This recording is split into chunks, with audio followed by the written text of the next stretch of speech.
Alright, hey, welcome to another episode of Boards and Brews.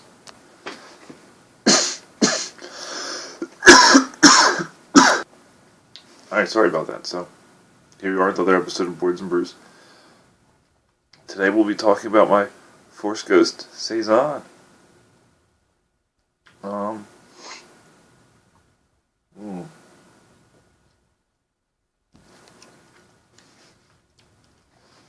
It's got a little bit of grassiness from the hops.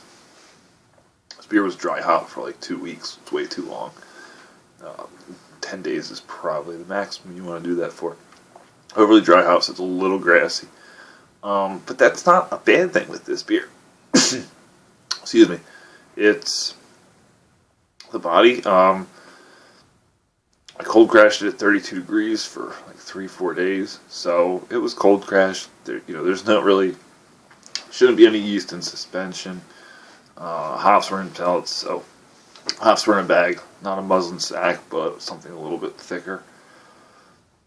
So it's just a very, it has a lot of what I would call a bubblegum character for a Saison.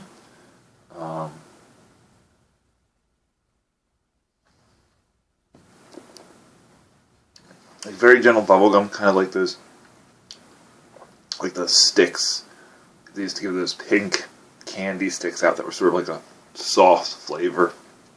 That's kind of what it reminds me of. Kind of chalky and stale, but it works with the beer. Intended original gravity, it was like 1083. I ended up at 1075, which is not great, but the expected terminal gravity was 1015. And this actually ended up attenuating down to 1004. So, what we lost in original gravity, we made up for it with an extremely strong attenuation. So, what was the grain bill?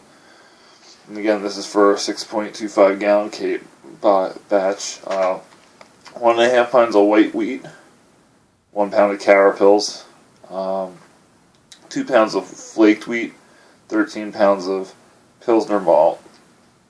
For the hops, we have 2 ounces of Saaz at 60, 0.3 ounces of Magnum at 60, a half ounce of Galaxy at 10 minutes, and 1 ounce of African Queen at Whirlpool, basically.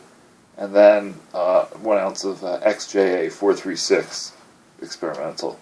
And packaged it with Y Yeast French Saison. Dry hopped with African Queen and XJ 436 experimental. Sean McGirl and I designed this beer one night. I was super lit. I don't know what. It was after a party. We were just sitting around. We came up with this beer.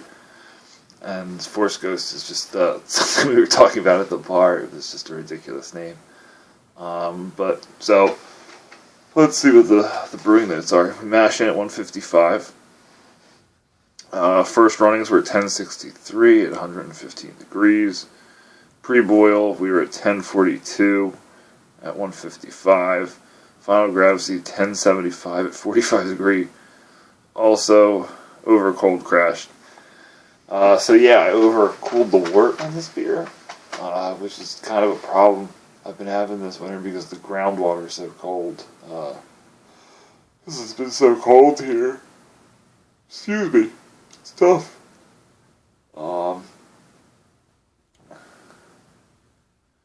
So the efficiency was lower. My tasting notes from the end of January, from the 21st, are taste and smells nice. It is a shame it got grassy, but I think it also might be the combination of the hops. We don't really know what that experimental hop was going to do. So, it came out pretty good. It's not as bad as I thought it would be. And it certainly doesn't drink like it's 8 or 9%.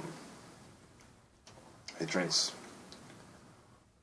lower than that, by far. It's pretty thin, too. So, I'm happy with it. It's not what I expected, but I'm not upset at all where it went. It went somewhere pretty good. So I might even do this beer again, and just pay a little bit more attention to the dry hops. Alright, thanks for watching. Have a good one.